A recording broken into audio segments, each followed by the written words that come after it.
Hello guys and welcome to TFT Worlds, Day 1, Game number 6. Enjoy. Here. I think one very important thing to mention in terms of your long-term game plan is the fact that for the Earth players, you're getting a spatula at 4-2. If you're able to find a spatula, if you're able to have a way to get that Fawn guaranteed at 4-2, it's going to be so relevant for your game plan from stage 3 onwards. Yeah, and it has to do a lot with the craftable emblems. Because remember, your spatula, you have to still commit another component to it. If you get an uncraftable like Demacia, it's really hard to take that spatula and use it because things like Slayer emblem has now moved to be an uncraftable emblem. More on that later. In the meantime, who actually is of these Earth players going to commit? We have 7 Earth players and a Poro. Huey has switched to Poro. Yeah, I was going to say, I like the Poro pick here. We've seen it do okay today, not too bad overall.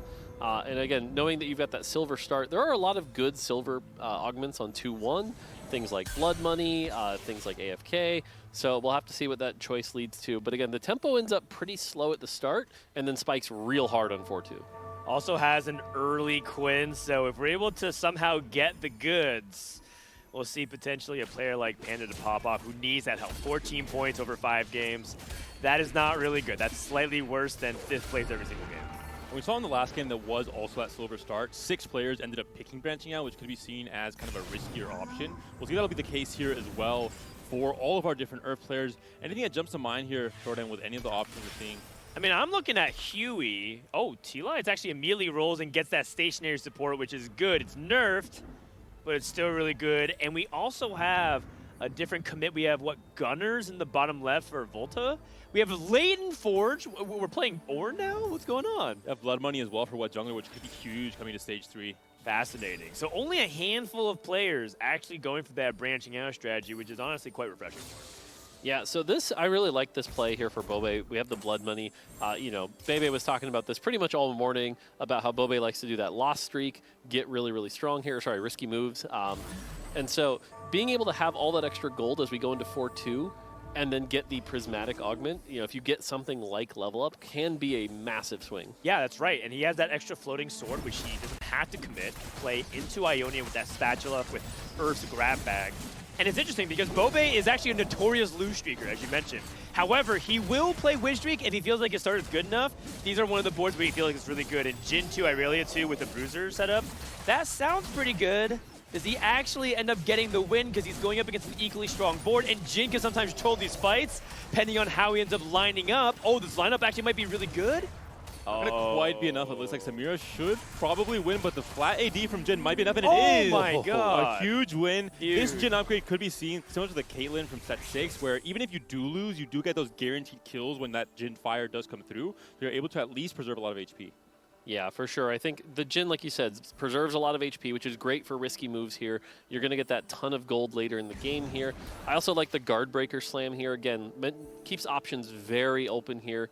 Switching over to this board, though, we've got Piltover going on here, which is awesome. 2-2 Piltover, but he's also at 100 HP, and looks like he's win streaking with it, so he's playing drip feed economy Piltover, which is not the standard way you play it, but I kind of like it. What do you think, Mort? I'm a big fan of this if you have the start for it, right? You've got the Orianna, you've got the Cho'Gath, and getting an extra gold a turn can make a pretty big difference, and it doesn't lock you in, right? So you can pivot to whatever your heart, is looking for in the end game here, and so, just an extra 7 gold throughout the game, nothing to sneeze at here. Yeah, that's right.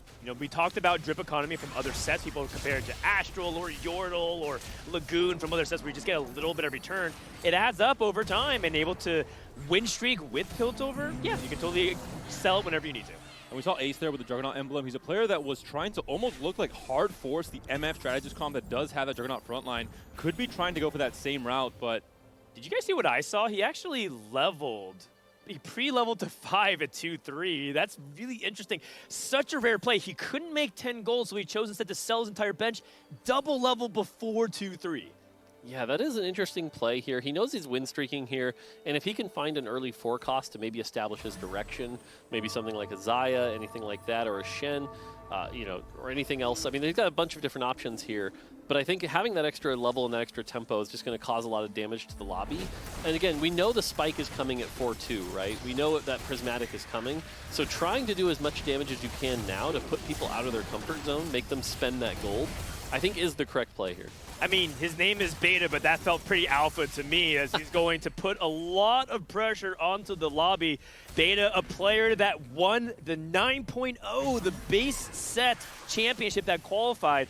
A lot of questions because people who do well at that point, do they have the motivation to grind the 9.5 mid set of Horizon Unbound, right? Because a lot of times you look at players that did well in that mid set, they take a lot of time off. Looks like Beta hasn't skipped a beat. 32 points, our top points leader right now. And Bobe right away goes for that Darius, maybe looking to have a bit of a juggernaut front line. One more player we haven't talked about just yet is Panda, who did go for branching out, found the Shurima emblem, so we could finally be seeing a vertical Shurima, which we haven't seen in so many games now on the main broadcast. Most of these vertical emblems are no longer Demacia and Slayer for this game. It will be instead the Gunner and the Shurima. So, okay, yeah, I was going to say, I saw a Deathblade on there, but since it's just the Radiant Deathblade, yeah, this is a very good Shurima start here. Had me a little worried there. I was like, Shurima with Deathblade, that's not going to work. But overall, these actually look like pretty solid Azir items. I think the Ginsus in particular is something that's fallen out of favor. It's not nearly as popular as like Nashor's on Azir now. But I think for now, using it to tempo off the Demacia before you get to that endpoint, I think is a great call here. And this Kayle, you know, if you level the 6 pretty quick, will actually do some okay damage. Yeah, the reason why a lot of people don't like Rageblade and Shurima is because you get a lot of attack speed already, and you actually are lacking the raw ability power to actually make Azir Sand Soldiers deal damage, which is why people end up going for ramping in the form of AP. Usually you end up seeing like Nash's Tooth, a Shiv, and an Archangel Staff. In this case, maybe we're probably going to go for something like AP as our third item for Azir.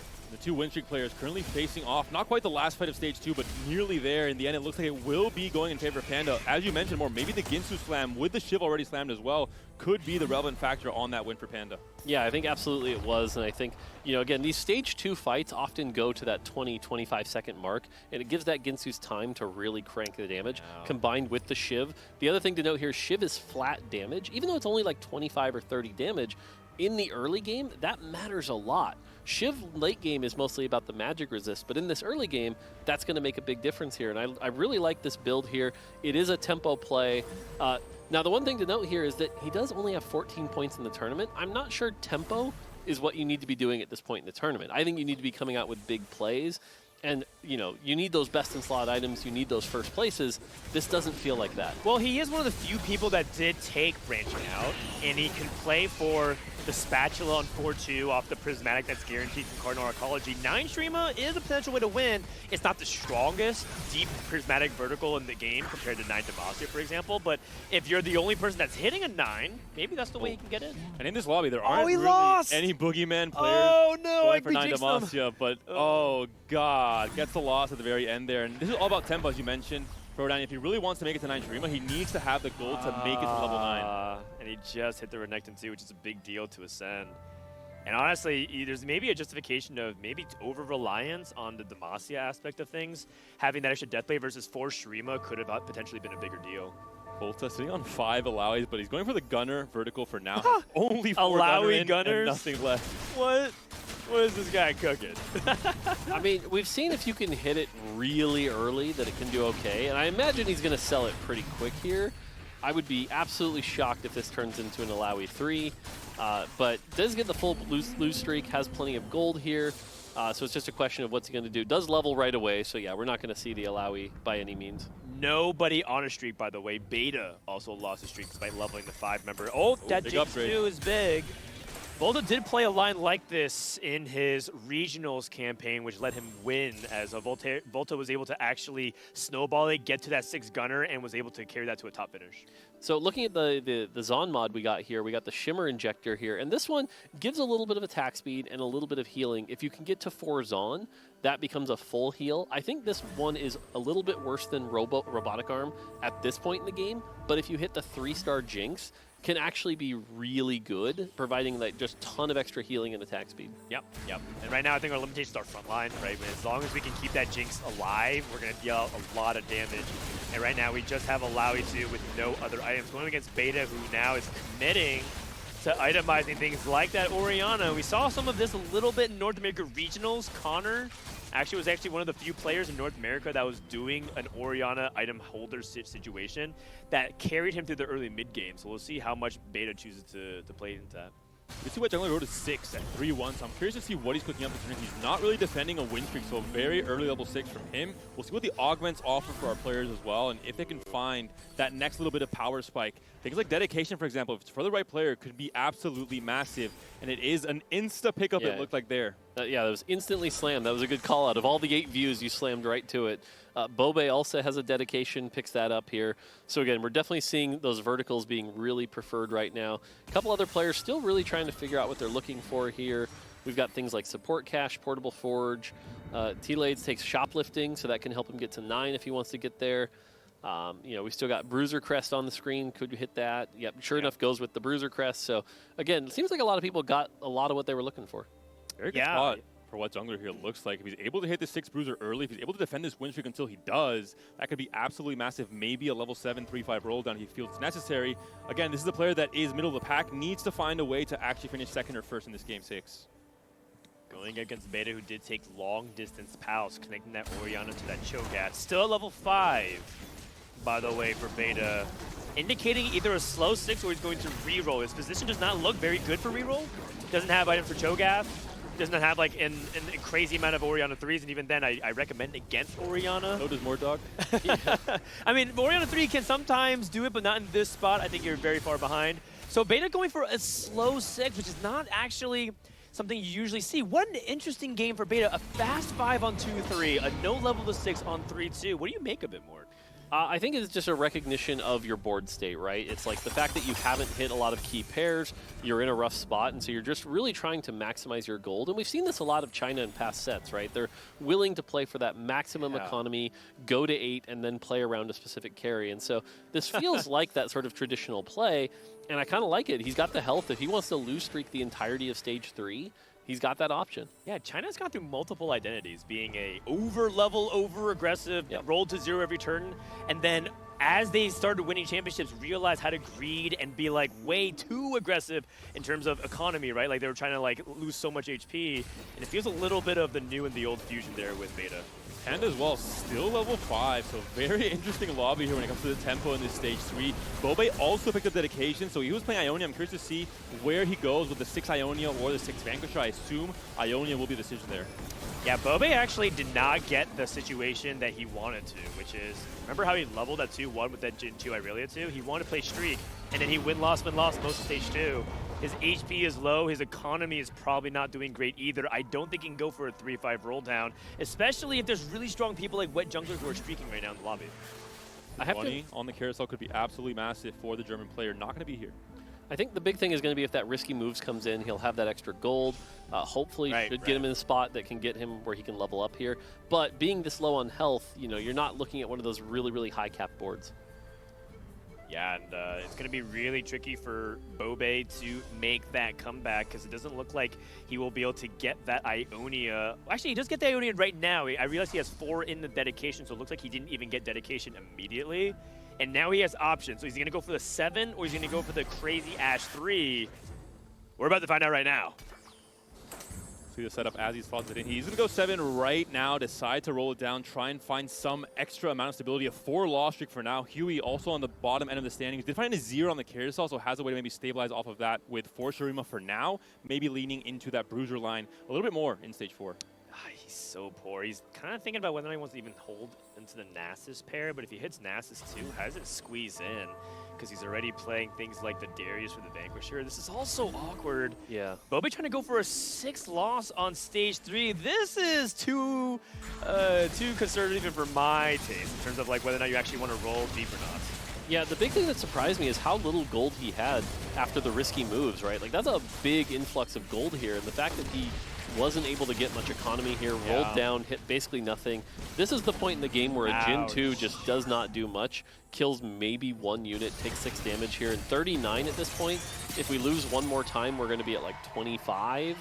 And that's going to be really rough heading into stage 4. So we want to see Bobe's 4-1 roll down. We'll revisit him in the meantime, checking up on Ace, the regionals winner for TOC, not to be confused with JOC. TOC is their PC regional qualifier, which he won, which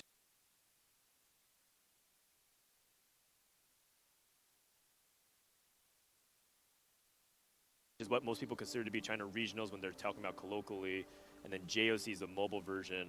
We'll see whether or not Ace can continue that as we take a look at Wet Jungler and see if he can finish out Stage 3 with a streak. Both the EMEA players, Volta and Wet Jungler, on fire. And did not actually roll for Sejuani, hoping to just win it out with this board right now and trying to preserve that gold for that Stage 4 roll down. We'll see if he can do it. It's going to be so massive in terms of his momentum going to Stage 4. And he's facing against Bobe, who did not get that strong after that roll down. Oh, good time to play him. Bobe is actually still like conserving some of his gold.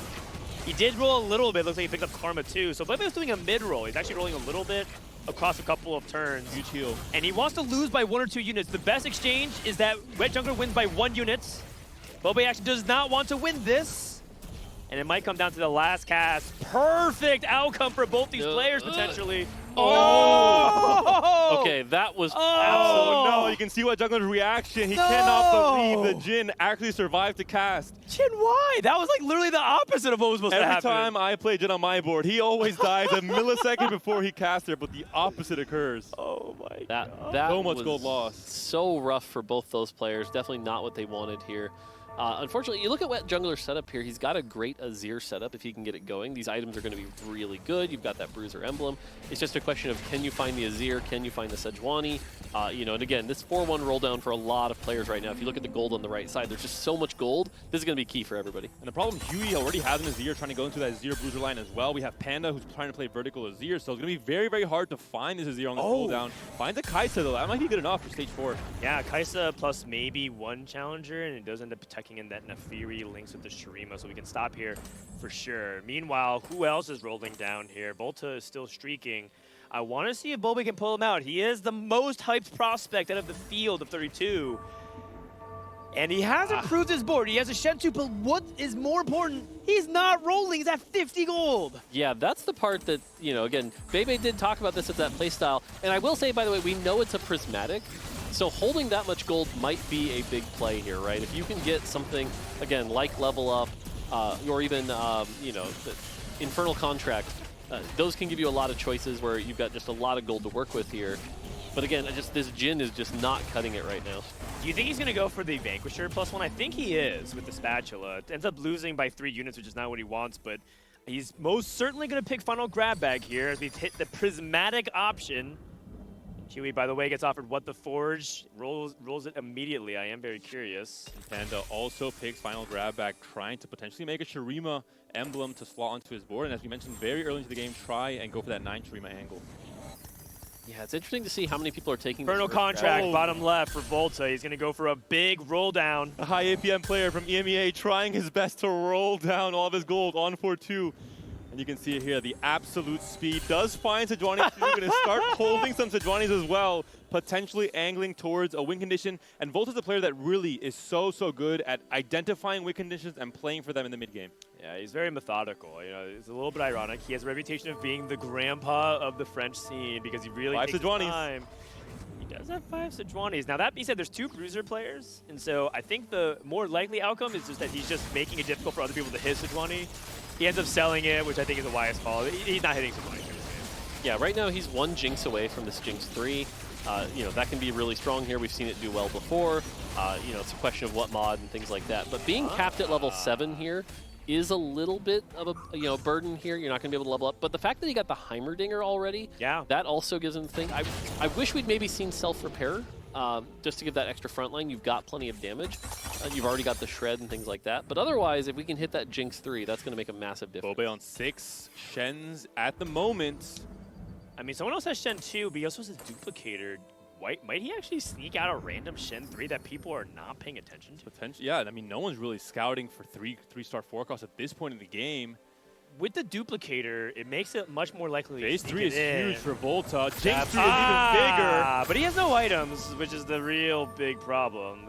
This is a really good setup for sure, but he just needs items, which will come over time. The nice thing is he's got the augment, though, that's going to give him that extra power on those gunners. So overall, this is a good spot. Has a bow as well. So I don't know. I'm looking at this position, and I'm feeling really good about at least a top 3, which is kind of all you can ask from this. So overall, really good here. Get some tank items on the Sejuani, get 1 more item on the Jinx, and you should be good to go. I'm trying to find a win condition. We talked about the 3-star 4-cost. Sejuani not going to be ideal with so many Bruiser players, but Aphelios potentially over time is able to hold his win streak, but he isn't. The Jinx taken down, and the streaming board from Panda is just a little bit too strong at this point in stage 4. Yeah, his win condition for Volta, for him to do better than top 3, as Mort was saying, is whether or not he's able to get the 6 gunner, but on 7, you're just going to be not likely to hit that gangplank.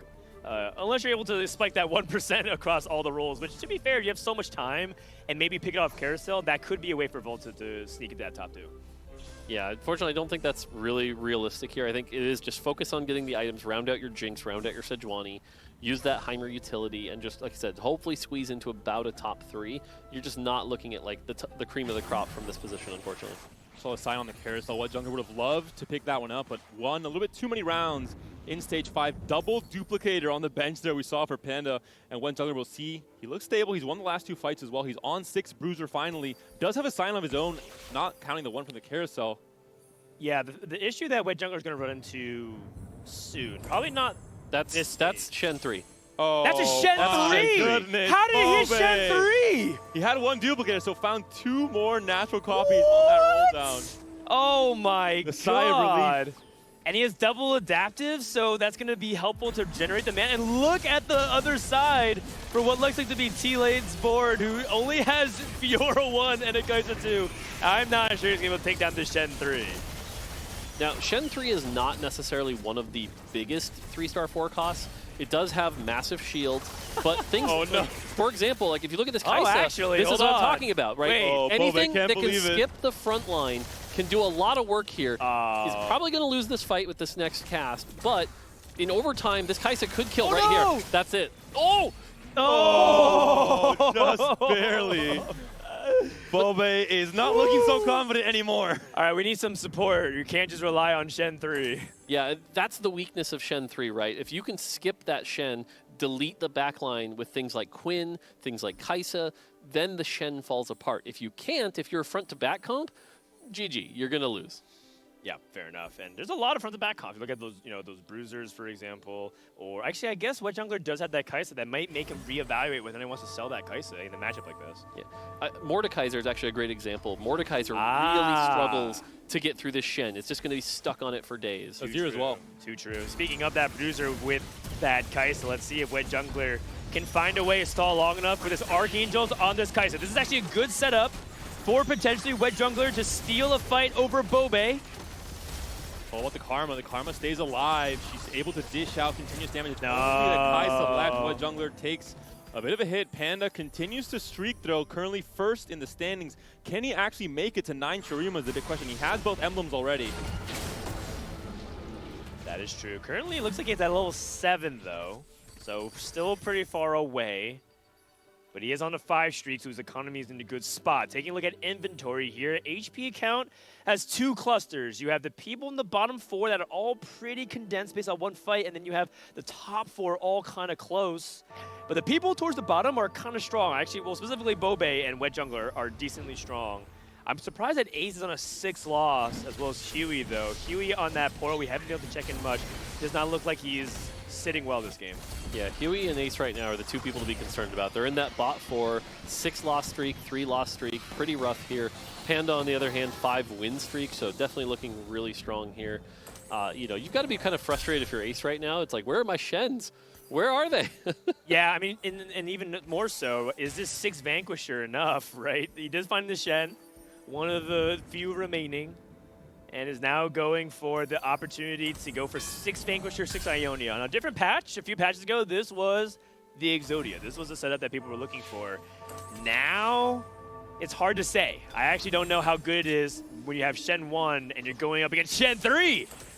It's not going to look good here. We'll see what the Shen can do. All about this backline survive, but now the Xayah has items as well. You have the duo carry set up with both the Karma and the Xayah, so even if some Kai'Sa damage comes through, kills off one carry, the other can stay alive and close the fight. And Shen directly onto the backline. I don't think anything can be done here for Ace, and Bobai, a sigh of relief coming out from the Korean player, knowing that he's found a way to claw his way back into the top 4, maybe even a first place.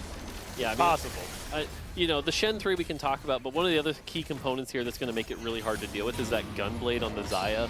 The Xayah pumps out so much damage, that's going to heal the Shen. So even if you think you have a bit of hope, unfortunately, it's just not going to be enough, I don't think. Level 8 finally coming through for Hugh. I think he's feeling the pressure, and I mean, I'm not surprised. 12 HP, one last life to work with. Sona too, that upgrade is not really going to do enough with this board. Sells off both. Is there anything further that you can look for or ask for to try and stay alive here? I mean, this is the problem with Rageblade, is that I don't think the Azir actually does damage. Not to mention he doesn't have magic resistance reduction, and he also doesn't have anti-heal. So he's actually not well equipped for this lobby whatsoever. This is an 8th from what I'm looking at right now. Yeah, I agree. Unfortunately, you need like the AP from Strategist, or you want the attack speed from Shurima so that you can then put AP items on. Yeah. But this build in particular, Ginsu's and Nashor's as well, is just kind of overkill. You're just going to be attacking a lot and hitting for about 80 damage. Yeah. And that's just not going to be enough.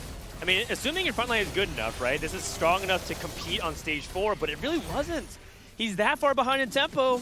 He's that far behind HP, and that is an 8th place for Huey, who's looking so good 2 games ago to now get back-to-back bottom finishes. And T-Light, the North American player, now is win streaking. I'm not surprised. He has a triple carry setup. Belveth, Kai'Sa, and Fiora. Belveth with the Challenger emblem as well. And the Night Harvester that I think is an item that's not built very often. Cannot fit on most champions, but I think Belveth is one of those carriers that can actually make it work, especially with Gunblade. He's also probably in the Aatrox winning room. A lot of people have figured out that Aatrox is the best holder of Challenger emblem currently, so he's using a good substitute, and he's in a decent enough spot economically and HP-wise. If he's able to win 2 more, maybe even 3 more, he can get to 9 2-star Legendary, and that's how he can win, potentially even beat things like this Shen 3. But here's a rematch where it was so close. Can he find a way to up-throw Bebe here?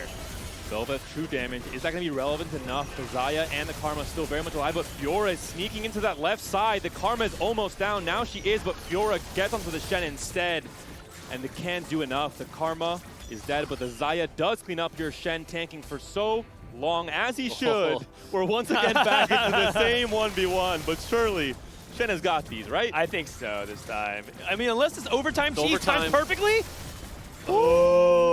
Both times, so close. So here's actually the interesting thing about T-Lides is that he's actually playing an anti-meta challengers because he doesn't have combat augments. A lot of times people say that challengers are so good, you get so much attack speed. The way you amplify it is know your enemy, long distance pal, tons of stats, so on and so forth. He has none of that. He took final grab bag. He took, obviously, his first stationary support, and he took shoplifting. So actually, he's completely zero combat augments. If he did, maybe that's the way he can swing it, but without these high econ resource augments, maybe he doesn't hit the board. I mean, we're also talking about, like, you know, he's not winning some fights here, but so far he's lost to Shen 3, and that's about it. So to make the 6 challenger work and get to this point in the game, overall is pretty impressive. Like you said, he just needs to get to 6-1, try to get to 9. If he can find that Aatrox, that'll be big. Yeah. Could even settle for a Belveth too. Obviously, Aatrox being the big thing here. Oh! Uh-oh, I mentioned Volta being so good at finding win conditions. He doesn't buy Azir, but he does buy the Sejuani 3. How? The Fury of the North is here onto his front line. I'm looking forward to the battle between Shen 3 and Sejuani 3. It's very difficult. An unstoppable force meets immovable object. And here we go, the Clash of Titans with Shen 3 versus Sejuani 3. That's a 3 for Panda. Everyone is powering up. This lobby is insane. And the rest of the players looking around saying, where is my 3-star? Sejuani does finally survive. The Shen is taken down. The Jinx is onto the Xayah and the Karma. Huge win for Volta. Huge loss for Wet Jungler and Ace. Down in 6th and 7th place. Okay, so Panda has Nasus 3, Bobe has Shen 3, Volta just his Sejuani 3. It's the fact that everyone's thinning the forecast pool for himself. And now Aphelios is next on the line for Volta here. No item. Aphelios 3? I just want to call out that if you were participating in the pick'ems, one of the things was how many 3-star forecasts will we see? And I believe 12 or higher was the highest one. Who did vote 12 or higher? That's what I wanted. I mean, we got 3 this game, this lobby maybe alone. even 4. So, you know, if you didn't pick 12 or plus, look out. And this would explain it here as Beta is currently playing challengers as well. And now he's going up against Volta, who now has that Sejuani 3. Many pegs HP as the best frontliner because of that true damage is insane. Look at these units delete one by one. That is not good enough. The name of the game is HP Preservation. And that's a bot 4 for Beta. And T-Lide's looking around and saying, what am I doing in this top 4? Everyone else has a 3-star forecast. Takes yet another hit here. It's T-Lide's going to go forth. I have to expect he will. I'm not sure what Panda's board looks like, though. He's able to actually make it to 9 Shurima. His HP, though, maybe favors him. Bobe's at 13. He did find the Belveth 2 here, so that's definitely a big upgrade. 2 damage, yeah. But so here's the million-dollar question. Put you guys on the line. Who's going to win with the 3-star forecast So here? if I win, I win $1 million? I mean, I don't know about that, but you'll get to cast tomorrow. Do I get to spin one more dog wheel? I'm going to go with Sejuani 3. I think Sejuani 3 is actually really, really good. China helped open my eyes. They felt like Sejuani 3 is the best 3-star forecast. If you look at the data, it suggests that Xayah 3 is the best. I think it's close enough to make me feel like it's going the other 6 way. copies, 3 more to go. You have an Anvil as well to start, maybe slightly itemizing so you can do some extra damage and help swing that favor. Azir, 6 copies now found for Panda. As you mentioned, Frodan, because so many of these forecasts are out of the pool. Oh, every single pick'ems is completely ruined by just a single game on day 1. What's going to happen here is this looks like the Draven meta, where everyone just goes for reroll forecasts at this point. And T-Lides is just not happy. I mean, at this point, he's just hoping that he can bleed to a 3rd place based on HP preservation. Going up, Panda versus Volta. What's going to happen here in this fight?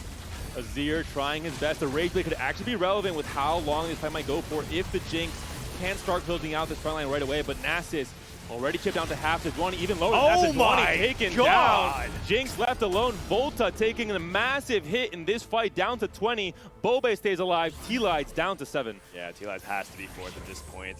You know, you are not qualified to fight amongst the gods of tier 4 3 costs. 2 more to go. And at this point, by the way, One if more. Volta hits Aphelios 3, does he just win the game? I don't think so. I think one of the things I wanted to talk about was Nasus. Nasus is a champion that is a 3-star. As you're getting more 3-stars, you're stealing the stats from that. So you're getting stronger. And you saw that Nasus versus Sejuani fight. When Nasus cast, he got a lot of health. That health bar went nutty. True. So my money's on the Nasus this lobby. Okay, are you going to ever do something as crazy as, like, reforge the Nasus so you can get item on Aphelios 3? Maybe. We'll see. We'll cross that bridge when we get there. As we take a look at the head-to-head fight, Bobe trying to fight for his opportunity to live, but he's going against Nasus 3. And that Sash Shen is not going to hold for much longer at this rate. Can Bobe survive? He does! Nasus is down! And that is going to be a Bobe victory. Does Panda survive? Is he going to take out fellow South Korean? He lives by the hair of his chinny chin chin. And Volta wins as well. Sejuani cannot be taken down. The Aatrox trapped in the corner. The Aphelios slowly chipping away. Aatrox actually almost breaks through, but Aphelios cleans up at the very end there. What a crazy end to this game 6. I mean, this is absolutely bananas. One thing I do want to call out, though, is that that Nasus doesn't have real items. He has Thieves' Gloves. True. And so it could actually end up being yeah. really bad if you're just not actually able to apply it. I think it is relevant to his ability as well. Stealing stats, Thieves' Gloves on him. No, it makes perfect sense to me. I mean, this is the final game of day 1. Do you not want anything else? Are you not entertained? This is potentially a double kill. If Voltarius is able to kill Bebe, or Bobe, excuse me, Bebe's alive in the back room. Oh, Shen on the back here. I like this positioning. Oh, interesting. Let's see if that ends up working out here. But in the meantime, paying attention to whether or not Voltarius can claim this out. Trying to see if he can get that Sejuani 3 to get past the front line. He does.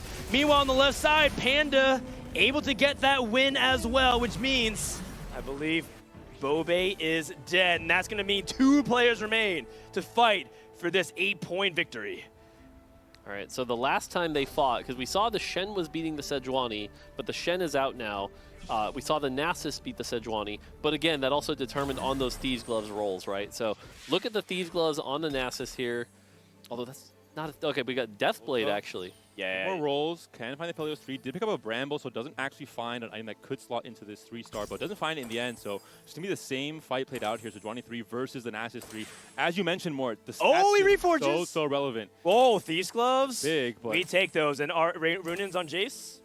If you sell a Scion here to roll once more and see if that has any, I don't think it's the case. There's nothing else you can really change on your board. He has 20 HP. He could survive a narrow loss. Let's see what ends up happening in what could be the last fight. The Nasus actually has some items, not really, as he's trying to move over. This is Mordekaiser Kaiser can flank. Oh my god, the God of Death ascends. Is he going to take out the Jace 3? He does. Sejuani is about to go down, and that's the victory for Panda. How many units is this? 5 units is more than Oh, 1 HP for One. each player. No. I thought that Final was it. battle. And the last 2 rolls do come through. Volta now in his last life. Does he try and find it? He does! That's an Aphelios Aphelios 3 has found the TG will roll once he hits the upgrade. Oh, he hits Giant Slayer and Rudons. Does he have lucky gloves? What's going on here? That has to be the most perfect Thieves gloves I've seen going against 3-star units. Positioning, though, is going to be so relevant, Mordog, with the Mordekaiser. If he can flank once again. I think positioning matters, but I will say Aphelios is not the best at single target damage, so this could still go the Nasus way. It wouldn't Really? It wouldn't surprise me. Let's find out. Let's see whether or not this Aphelios can work onto the left side of the field. He's going to go for a left-hand It's slam. happening again. And the a Soul same Eater. exact thing. Mordekaiser's flanking. The Sion intercepts, Big able to charge in. Jace ends up going down, but now we're focusing on Nasus 3. And if Nasus 3 falls, our front line falls. Oh my goodness, this is Aphelios 3 Oh trying my to get God. it done. Aphelios, please. One more Chakram is going to be able to do it. And just like that, Voltarian's able to take the craziest lobby we've seen in the Runeterra Force Championship. The amount of different things that